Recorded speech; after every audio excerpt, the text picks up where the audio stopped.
ভীষণ ভালো লেগেছে। আমি নিজে একা একা গিয়ে দুবার সিনেমাটা দেখে এসেছি হলে। তো আমি খুব খুশি সাদিয়াকে দেখে আর সৌম্যকে দেখে।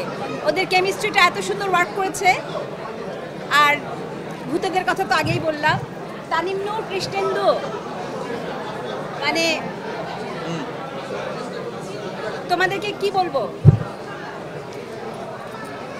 মানে তোমরা হচ্ছে আমাদের কি কমান্ডার। তো আমাদের দুই কমান্ডার, তোমাদেরকে অনেক ভালোবাসা, চরকিকে ভালোবাসা, ডোবকে ভালোবাসা, আপনাদের সবার জন্য অনেক ভালোবাসা।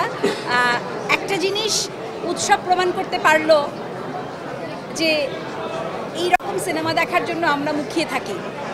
তাই আজকে বলছিলাম যে আমরা বলি পাবলিক এটা খায় ওটা খায় না, দর্শক এটা খায় ওটা খায় না। তো আমরা তো দেখতে পাচ্ছি দর্শক আসলে কী কী খায়। তো সব রকমই থাকুক না দর্শকের পাতে।